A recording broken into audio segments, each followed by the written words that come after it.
ආර්ය සත්‍යයේ ද්වාදස ආකාරය. තත්ත කතමං දුක්ඛං අරිය සත්‍යං ජාතිපි දුක්ඛා ජරාපි දුක්ඛා මරණම්පි දුක්ඛං ශෝක පරිදේව දුක්ඛ දෝමනාසු උපායාසාපි දුක්ඛා අප්පියේහි සම්පයෝගෝ දුක්ඛෝ පියේහි විප්පයෝගෝ දුක්ඛෝ යම් පිච්ඡං න ලබති තම්පි දුක්ඛං සංකිත්තේන පංච උපාදානස්කන්ධා දුක්ඛා. මේ අභිධර්ම පිටකයේහි විභංග ප්‍රකරණයෙහි සච්ච විභංග සූත්‍රාන්ත භාජනීයෙහි දුක්ඛ ආර්ය සත්‍ය දක්වන පාඨයයි. ජාතිය, ජරාව, මරණය, ශෝකය, පරිදේවය, දුක්ඛය, දෝමනස්සය, උපායාසය, අප්‍රිය සංප්‍රයෝගය, ප්‍රිය විප්‍රයෝගය, කැමති දේ නොලැබීම, පංච උපාදානස්කන්ධයම යන මේ 12 දුක්ඛ ආර්ය සත්‍ය බව මෙයින් දක්වනු ලැබේ. 1. ජාති දුක්ඛය. ජාති යන මේ වචනය අර්ථ රාශියක් දෙන වචනයකි. මේ ආර්ය සත්‍ය කතාවෙහි එයින් අදහස් කරනු ලබන්නේ භවයේහි පළමු කොට ඉපදීම යන අර්ථයයි. එයිනද කියවනුයේ මව්කුස පිළිසිඳ ගන්නා වූ සත්වයන්ගේ පිළිසිඳීමේ පටන් බිහිවීම දක්වා ඇත්තා වූද අවශේෂ සත්වයන්ගේ ප්‍රතිසන්දීක්ෂණයෙහි පහළවන්නා වූද ස්කන්ධයෝය. ඒ ජාතිය දුක් වනුයේ නොඑක් දුක්වලට හේතු වන බැවිනි. දුක්ඛය වනාහි දුක්ඛ දුක්ඛය, විපරිණාම දුක්ඛය, සංස්කාර දුක්ඛය, ප්‍රතිච්ඡන්න දුක්ඛය, අප්‍රතිච්ඡන්න දුක්ඛය, පර්යාය දුක්ඛය, නිෂ්පර්යාය දුක්ඛය යයි අනේක ආකාර වෙයි. එහි හිස රදය, කන් කැක්කුම, දත් කැක්කුම යනාදී ශරීරයේ හටගන්නා වූ වේදනාවෝද ප්‍රිය වස්තු විනාශ ආදියෙන් සිත්හි හටගන්නා වූ වේදනාවෝද දුක්ඛ දුක්ඛ නමි. සුඛ වේදනාව හෙවත් සිත කය දෙකෙහි හටගන්නා වූ සුවය නැති වී යාමෙන් දුක්වන බැවින් විපරිණාම දුක්ඛ නමි. උපේක්ෂා වේදනාව හා අවශේෂ ත්‍රිභූමික සංස්කාරයන් උදය වැය දෙකින් එනම් ඉපදීම බිඳීම දෙකින් පීඩිත වන බැවින් සංස්කාර දුක්ඛ නමි. කන් කැක්කුම්, දත් කැක්කුම්, රාගය නිසා වන තැවීම්, ද්වේෂය නිසා වන සිත් තැවීම් ආදිය නොකියා නොදත හැකි බැවින් උපක්‍රමයක්ද නොපෙනෙන බැවින් ප්‍රතිච්ඡන්න දුක්ඛ නමි. වැසී පවත්නා දුක යනු එහි තේරුමයි. දඩු මුගුරු වලින් ගැසීම, පිහියෙන් ඇනීම, කඩුවෙන් ගැසීම යනාදියෙන් වන්නා වූ දුක්ඛය නොකියාම දත හැකි බැවින් උපක්‍රමයට ප්‍රකට බැවින් අප්‍රතිච්ඡන්ද දුක්ඛ නමි. ප්‍රකට දුක යනු එහි තේරුමයි. දුක්ඛ දුක්ඛය හැර සත්‍ය විභංගයේහි දැක්වෙන ජාති ආදී සියල්ල ඒ දුක්වලට වස්තු වන බැවින් පර්යාය දුක්ඛ නමි. දුක්ඛ දුක්ඛය නිෂ්පර්යාය දුක්ඛ නමි.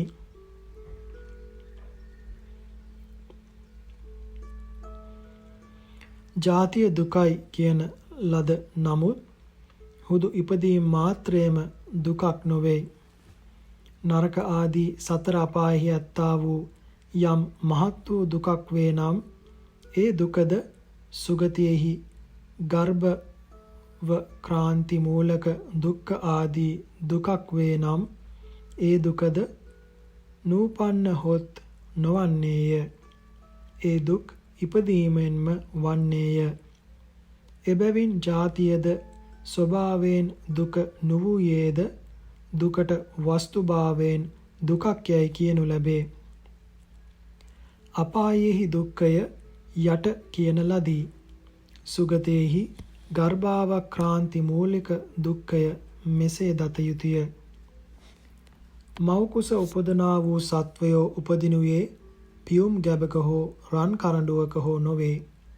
ඔහු පක් වාශය මතුයෙහි ආමාශය යට අතුණු වැටි පිටිකටු දෙකට අතරෙහි වූ අතිශයෙන් අවහිර වූ ලෝකාන්තරික නරකයේසේ අඳුරු වූ ගූත නරකයේසේ පිළිකුල් වූ පරම දුර්ගන්ධ වාතයෙන් පිරුණා වූ මව්කුස වැසිකිලි වලක උපදනා පණුවෙකුසේ උපදින්නේය. ඉක්බිති ඔහු දසමසක මුළුල්ලෙහි මව්කුස තුලම ඌෂ්ණයෙන් පැසමින් අත්පා සැකිලීම් දිගුකිලීම් වලින් තොරව මහත් දුකක් විඳින්නේය. මෙය ගර්භාවක්‍රාන්ති මූලක දුක්ඛයයි. ඔහු මව හිඳගන්නා වූද නැගිටින්නා වූද යන්නා වූද නොඑක් වැඩ කරන්නා වූද කාලයන්හි රා සොඬෙකු අතට අසු වූ එළු පැටවෙකු මෙන්ද අහිකුන්ටකයෙකු අතටගත් සර්පයෙකු මෙන්ද පොඩි වන්නේය, තැලෙන්නේය. ඔහු මව ඇල්දියබී කල්හි ලෝකාන්තරික නරකයට වැටුණෙකු මෙන්ද මව ලුණු ඇඹුල් කෑ කල්හි කැපෙන ලුණුදිය ඇති වේතරණී නරකයට දමනු ලැබුවෙක් මෙන්ද වන්නේය. මෙය ගර්භ පරිහරණ මූලක දුක්ඛයයි. ගැබ් මුලා වූ මවට අතිශයින් මෘදු වූ ස්ථානයන්හි වෙදුන් විසින් සැත්කම් කිරීම ආදියෙන් වන්නා වූ මහත් වූ රිදීම ගර්භ විපත්ති මූලක දුක්ඛයයි. දරුවා බිහිවන කල්හි මව් කුස තුලම හටගන්නා වූ කර්මජ වාතයෙන් ලදරුවාගේ ශරීරයේ හිස යටිකුරු කොට යෝනි මුඛයට වැටෙනසේ පෙරලෙන කරහි දරුවාට පර්වතයකින් හෙළනු ලැබුවෙකුට මෙන් මහත් දුකක් වන්නේය. අති සම්බාධ වූ යෝනි මුඛයෙන් නික්මෙන කල්හි සංඝාත නරකයේහි පෙරලෙන පර්වත දෙක අතරට හසු වූ නිරිසතුන්ට වන්නා වූ දුකට බඳු මහත් දුකක් වන්නේය. මෙය විජායන මූලක දුක්ඛයයි. මව් කුසින් බිහි වූ ලදරුවා හට එකෙනෙහිම නාවා පිරිසිදු කරන කල්හි අලුත් හටගත් වනයකට ලුණුලා කොස්සකින් උලන කල්හි මෙන් මහත් වූ දුකක් වන්නේය. මෙය වහීර් නිෂ්ක්‍රමණක මූලක දුක්ඛය යයි. හෙවත් පිටවීම හේතු කොට වන දුකයි. ඉපද වැඩිවියට පැමිණෙන පසු සියදිවි නසා ගන්නවුන්ටද ක්‍රෝධය නිසා හෝ ලෝභය නිසා හෝ ආහාර වර්ජනය කරන්නවුන්ටද මිත්‍යා වෘත සමාදානයෙන් අව්වෙහි සිටීම කටු ඇතිරිවලට හිඳීම ආදිය කරන්නවුන්ටද උපදනා දුක්ඛය ආත්ම උපක්‍රම මූලක දුක්ඛය නමි. තැලීම් කැපීම් බැඳීම් ආදියෙන් අනුන් විසින් උපදවන්නා වූ යම් දුකක් වේ නම් එය පර උපක්‍රම මූලක දුක්ඛය නමි. මේ සියලුම දුක්ඛයන්ට ජාතිය හෙවත් ඉපදීම හේතු වන බැවින් ජාතිය දුකකි. 2. ජරා දුක්ඛය. උපන් සත්වයාගේ ස්කන්ධ පරණවීම දිරීම ජරා නම් වේ.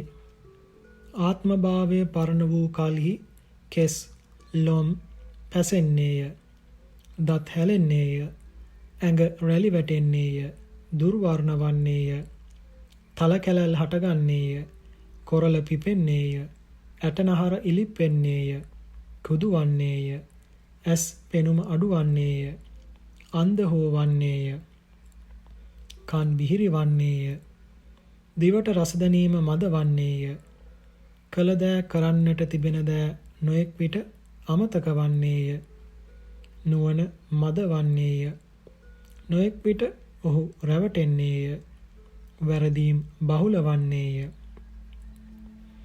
ශරීර ශක්තිය අතිශයින් හීන වන්නේය, අත්පා වෙවුලන්නට වන්නේය, දරුවන්ට පවා අප්‍රිය වන්නේය, ජරාව ස්වභාවයෙන් දුකක් හෙවත් රිදීමක් නොවන නමුත් මේවා නිසා දිරූ තැනැත්තාට කායික වූද මානසික වූද බොහෝ දුක් වේදනාවෝ වන්නාහුය. ඒ සියලු දුක් වේදනාවන්ට හේතුව ජරාවම බැවින් ජරාවද මහත් වූ දුකක් වන්නේය. මහලුව දුබලව සිටින්නාහට නිදා සිටි තැනින් නැගිට හිඳ ගැනීමද හිඳගෙන සිටින තැනින් නැගිටීමද දුකකි. යන කල්හි මද දුරක් යෑමෙන්ම වෙහෙසට පත්ව ඔහුට බොහෝ ශාරීරික වේදනා හටගන්නේය. ගමන් කරන්නා වූ දුබල මහල්ලාහට ඉදිරියට තබන පය බලාපොරොත්තු වූ තැනට නොපැමිණීමෙන්ද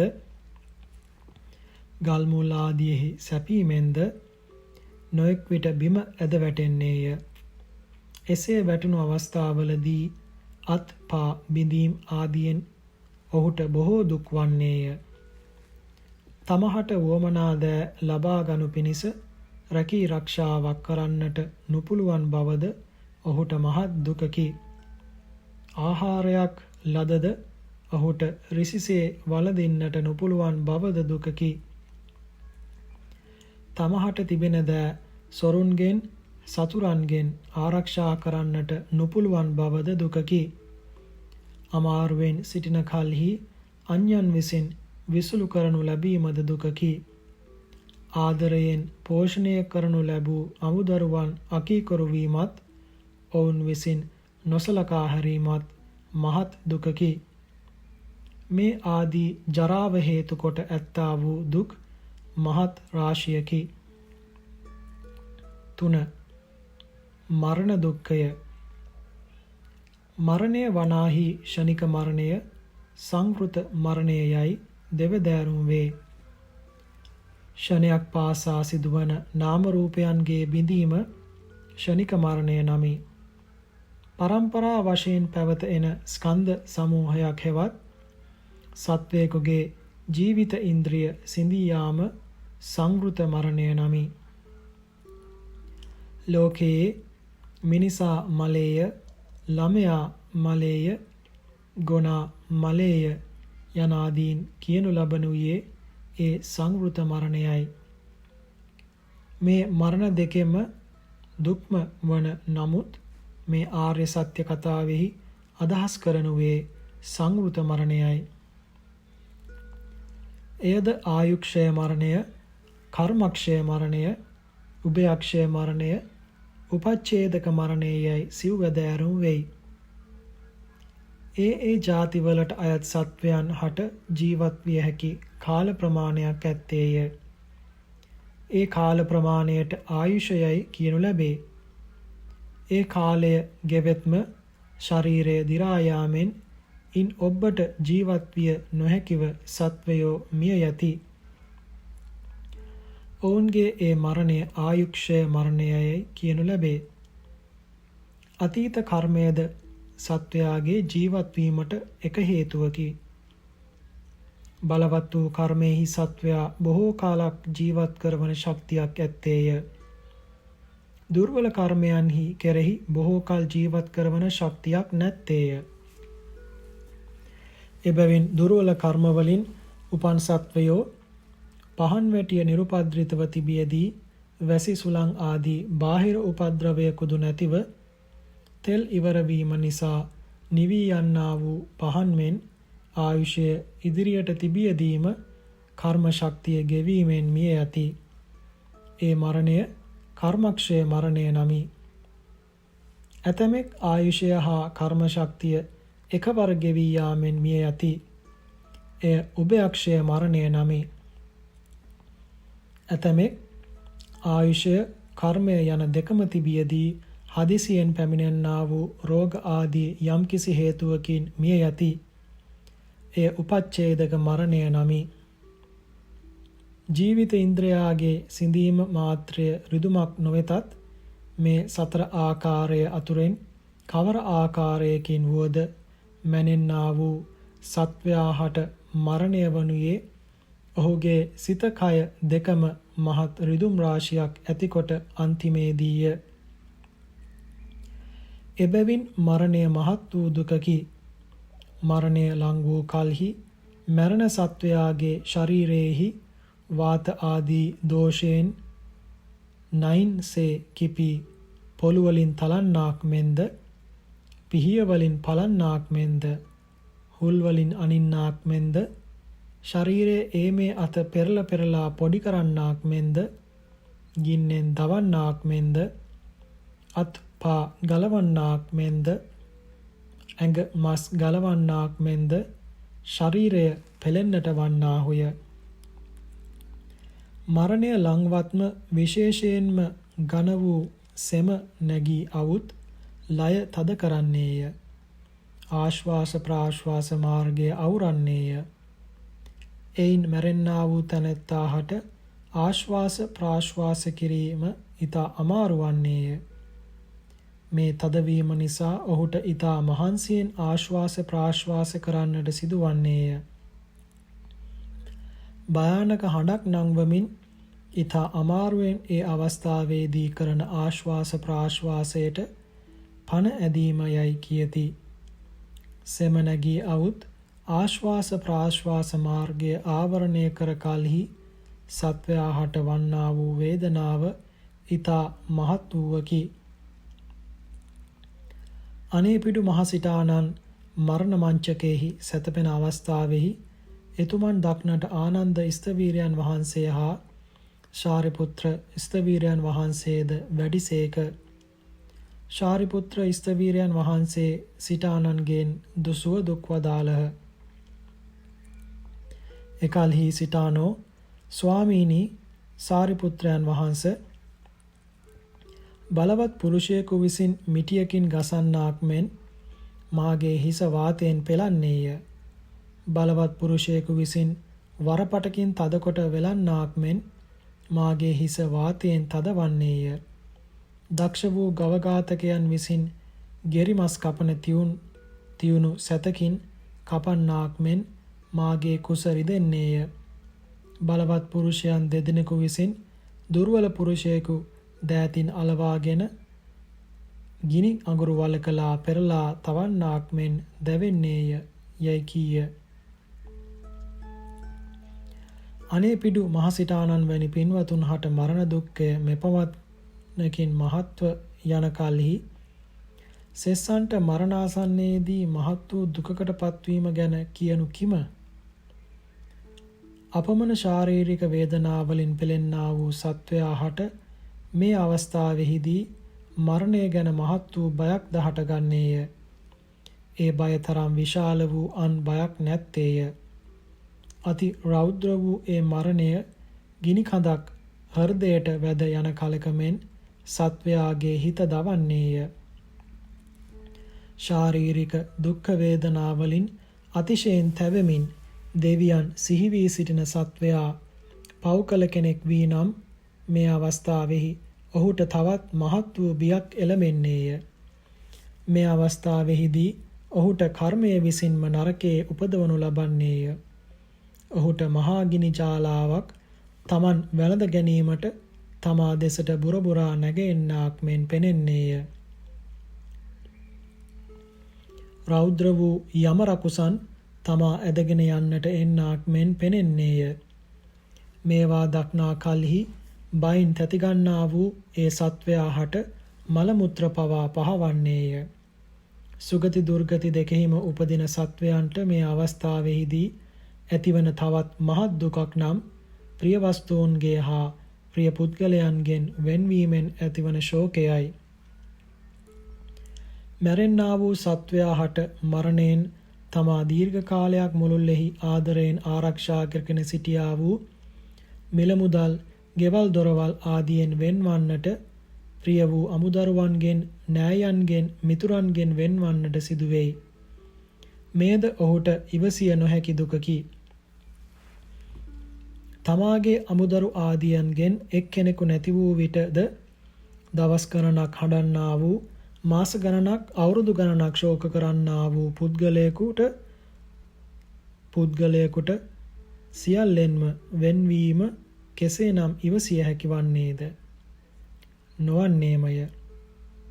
මේ වෙන්වීම ගැන මරණාසන්න සත්වයාට වන චිත්ත සංතාපය ලය තුලට මහා ගිනි කඳක් වැද දවන කලක් වුවහොත් එබඳු කලක වන දුක හා සමාන වන්නේය. මෙසේ සිත කය දෙකටම මහත් වූ දුක් රාශියක් ගෙන දෙන බැවින් ජීවිතේන්ද්‍රිය සිඳීම වූ මරණය සත්වයා හට අන් සියල්ලටම මහත් වූ දුක වන්නේය.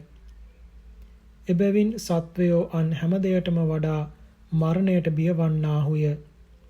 මරණයෙන් ගැලවීම සඳහා අන් සියල්ලම පරිත්‍යාග කරන්නාහුය. 4. ශෝක දුක්ඛය.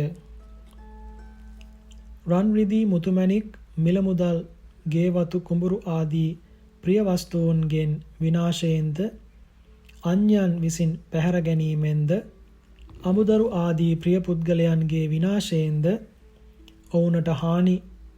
ඔවුනට වූ හානි වලින්ද තමන් හටවන රෝග ආදී අන්තරායන්ගෙන්ද වන්නා වූ සිත් දැවීම ශෝක නම් වෙයි.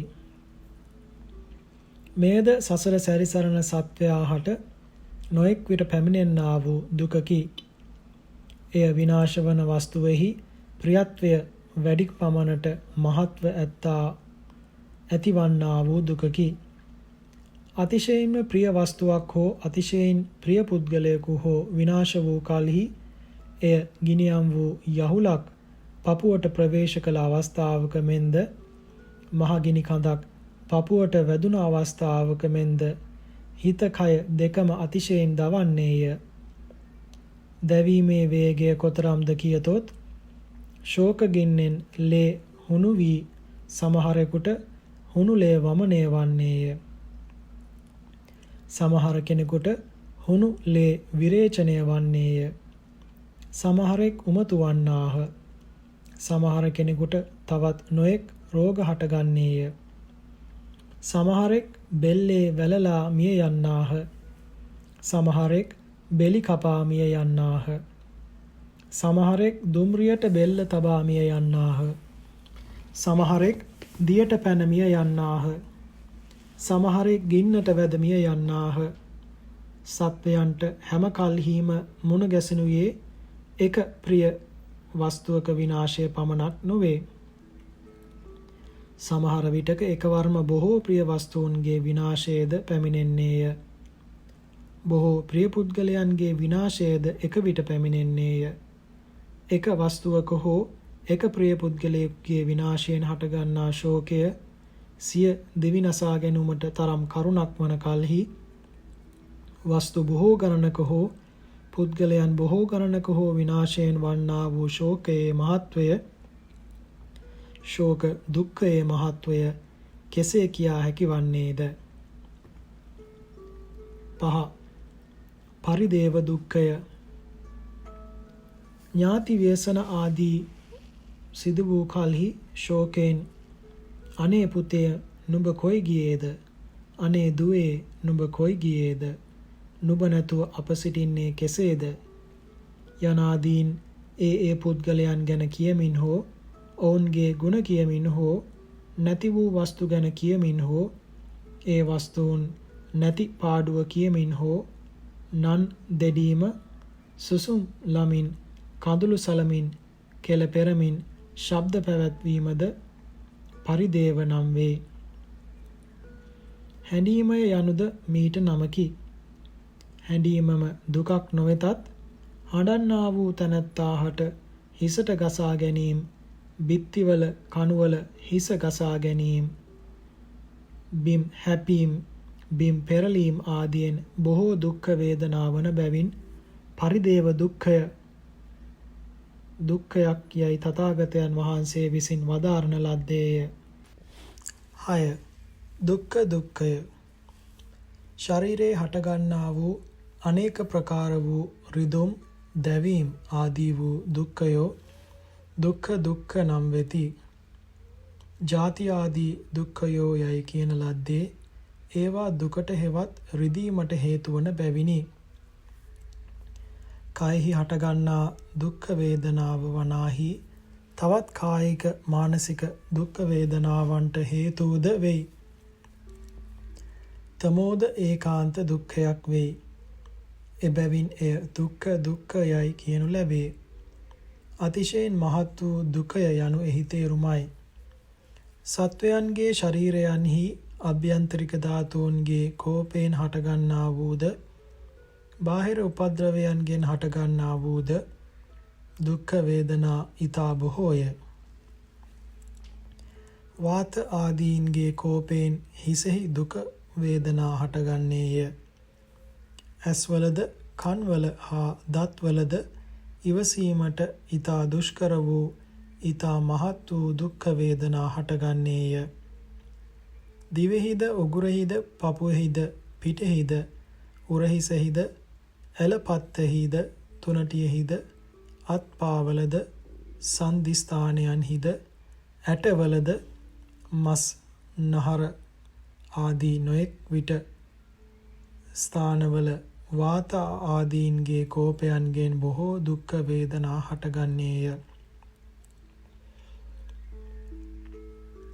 මල මුත්‍ර නිකුත්වන මාර්ගයන් වැසුණු කල්හි මල මුත්‍ර පිට නොවීමෙන් ඊතා රෞද්‍ර වූ පණ යන තරම් වූ මහත් වූ දුක්ඛ වේදනා හටගන්නේය. ස්ත්‍රීන් හට දරුවන් ප්‍රසූත කිරීමේදී මහත් දුක්ඛ වේදනා හටගන්නේය. කුෂ්ඨ වන ගෙඩි සෑදුණු කල්හි ඒවායේද මහත් දුක්ඛ වේදනා හටගන්නේය. වන වල පණුවන් සෑදී කන කල්හි මහත් වූ දුක්ඛ වේදනා වන්නේය. මේවා අභ්‍යන්තරයෙන්ම හටගන්නා වේදනාවෝය. පිටතින් පැමිණෙන උපද්‍රවයන් නිසා ශරීරයෙහි වන්නා වූ දුක්ඛයෝද ඊතා බොහෝය. සත්වයා හට නොයෙක් විට අව්වෙහි සිටින්නටද වීමෙන්ද දුක් හටගන්නේය. ගින්නෙන් දැවීමෙන්ද දුක් හටගන්නේය. ගල් මුල්වල සැපීමෙන්ද දුක් හටගන්නේය. ඇඟ පිට ගෙඩි කඩා වැටීමෙන් අතු කඩා වැටීමෙන් ගස් කඩා වැටීමෙන් ගෙවල් කඩා වැටීමෙන් රථ වාහන හැපීමෙන් බොහෝ වේදනා වන්නේය. ගල් පහරවල් වැදීමෙන් පොළු පහරවල් පිහියා පහරවල් වෑ පහර පොරෝ පහර උදළු කඩු ආදී පහර වෙඩි පහර වැදීමෙන් බොහෝ වේදනා වන්නේය. පත්තෑයන් සර්පයන් බල්ලන් සිංහයන් ආදීන්ගේ කෑමෙන්ද බොහෝ දුක් වන්නේය. එළුවන් ගවයන් විසින් ඇනීමෙන්ද ඇතුන් විසින් පාගා දැමීමෙන්ද ගවයන් විසින් අසුන් විසින් පහර දීමෙන්ද බොහෝ වේදනා වන්නේය.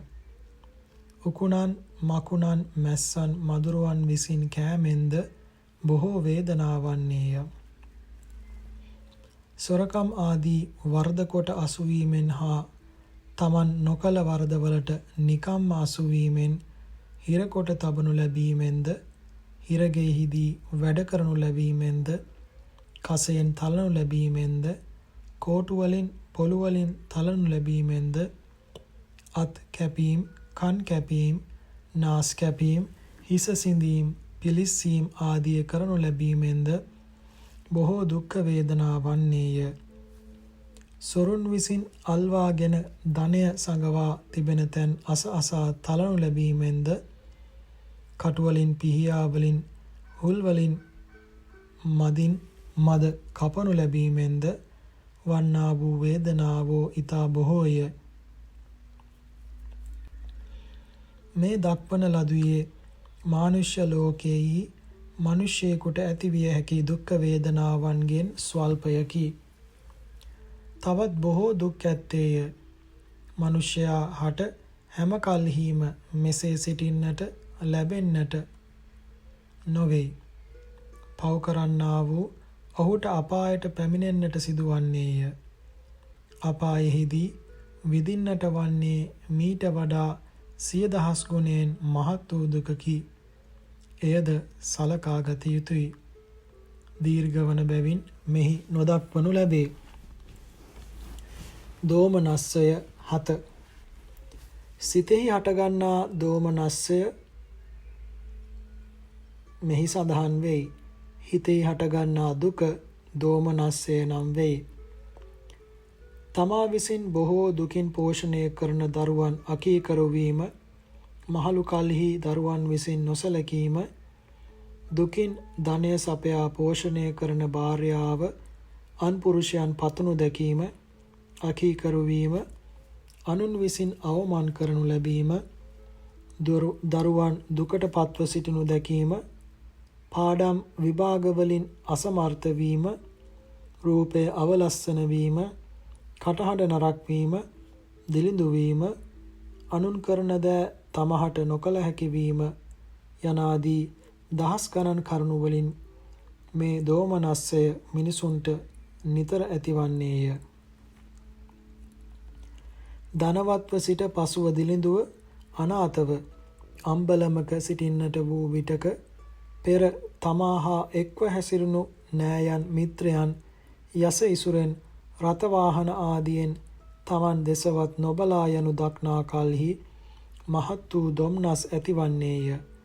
එක් ජාතියකදීම එක් පුද්ගලයෙකුට ඇතිවන දෝමනස්සවල ප්‍රමාණයක් නැත්තේය. දුප්පත් පොහොසත් කාටත් නොඑක් විට මේ දොම්නස් ඇතිවන්නේය. 8. උපායාසය. ඥාති ව්‍යසන ආදිය හේතු කොට හිතට වන්නා වූ බලවත් වෙහෙස උපායාස නමි. උපායාසයෙන් යුක්ත වූයේ ව්‍යසනයට පත් පුද්ගලයාගේ ගුණ කීම්, හැඬීම් ආදී කිසිවක් නොකොට සුසුම් ලමින් බලා සිටී. සමහර විට කෑම්බීම් ආදී තමාගේ කටයුතු නොකර සිටී. එය බලවත් වූ කල්හි මුර්ජාද ඇතිවෙයි. සමහර විට ලය වියලී මරණයටද පැමිණෙයි. ඒ සිත වෙහෙසී මාත්‍රයම දුකෙක් නොවතිදු එය බොහෝ කායික මානසික දුක්ඛයන්ට හේතු වන බැවින් තථාගතයන් වහන්සේ උපායාසය දුකක් යයි වදාළසේක. 9. අප්‍රිය සංප්‍රයෝග දුක්ඛය. අප්‍රිය වස්තුන් හා අප්‍රිය පුද්ගලයන් මුණ ගැසීම් අප්‍රිය සංප්‍රයෝග දුක්ඛයයි. කුණු, කසල, සෙම්සොටු, මල මුත්‍ර ආදිය දැකීමට අප්‍රිය වූ වස්තුහුද, අමිහිරි වූ ඇසීමට අප්‍රිය වූ ශබ්දයෝද, කුණු ගඳ ආදී ආග්‍රහණයට අප්‍රිය ගන්ධයෝද, තිත්ත ආදී අප්‍රිය රසයෝද, ශරීරය හා ස්පර්ශ වූ කල්හි දුක් උපදින අනිෂ්ට ස්පර්ශයෝද යන මොහු අප්‍රිය වස්තුහුය. මේවා ස්වභාවයෙන් දුක් නොවෙතත් මේ අනිෂ්ට වස්තුන් දැකීමේදී, ඇසීමෙහිදී, ආග්‍රහණය කිරීමේදී, ආස්වාදනය කිරීමේදී, සිතටද ස්පර්ශ වීමේදී කයටද දුක් උපදින බැවින් අප්‍රිය වස්තු සම්මුඛ වීම දුකකි. අප්‍රිය පුද්ගලයෝ නම් තමාහට සතුරු වූද, සතුරු නොවූවත් තමා කැමති නොවන කතා හා ක්‍රියා ඇත්තා වූ පුද්ගලයෝය.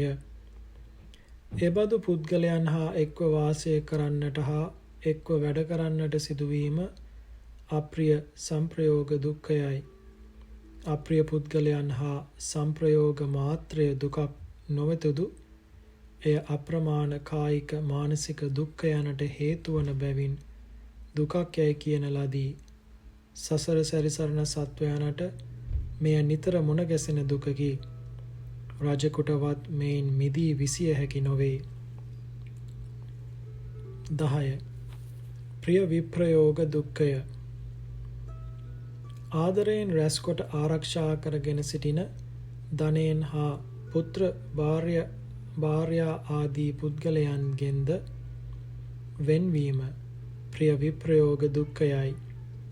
ධනය වනාහි වියදම් වීමෙන්ද, සොරුන් විසින් රජුන් විසින් පැහැර ගැනීමෙන්ද, ගිනිදිය ආදියට හසු වීමෙන්ද හිමියාගෙන් වෙන්වන දෙයකි.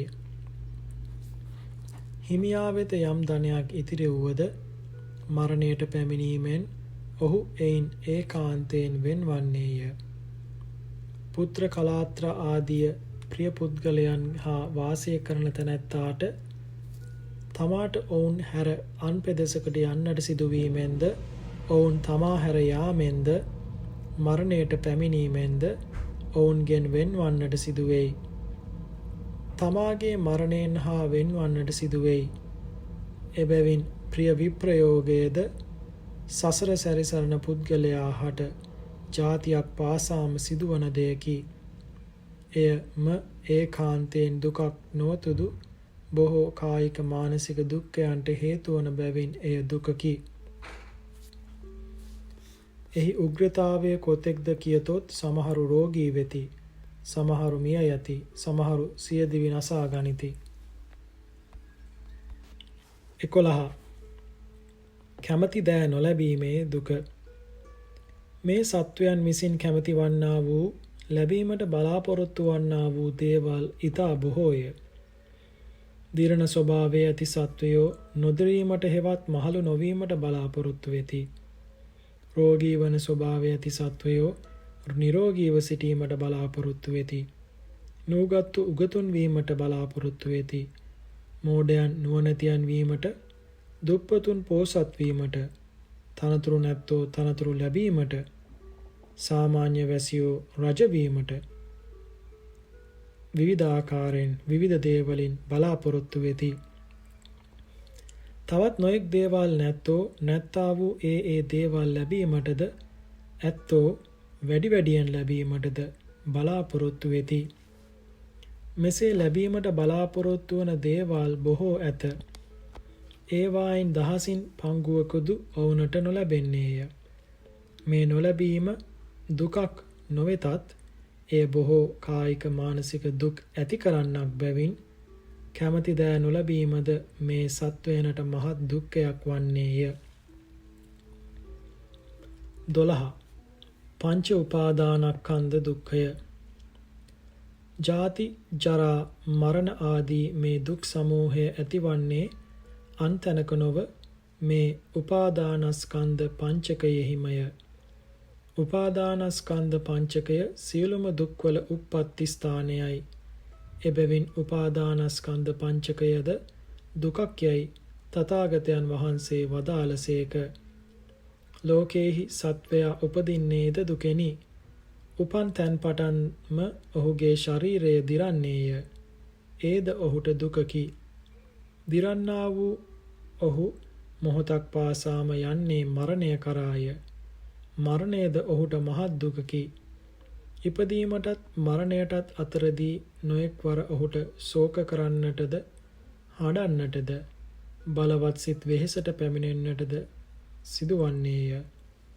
නොයෙක් වර අප්‍රිය සංප්‍රයෝගයෙන් කැමති දෑ නොලැබී දුකින් ඔහු නොමිදෙන්නේය. මෙතෙක් දුක්ඛයන් ඇත්තා වූ මේ සත්වයාගේ ස්කන්ධ පංචකයම දුකකි.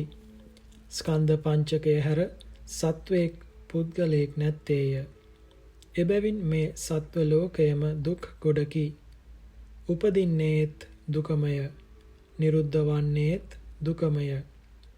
මේ සත්‍ය වශයෙන් සැපයක් නැත. මෙහි සත්‍ය වශයෙන් සැපයක් නැත. මේ විභංග පාළියේ දුක්ඛ සත්‍ය දැක්වීමයි. දුක්ඛාරය සත්‍ය මෙතකින් නිමිය.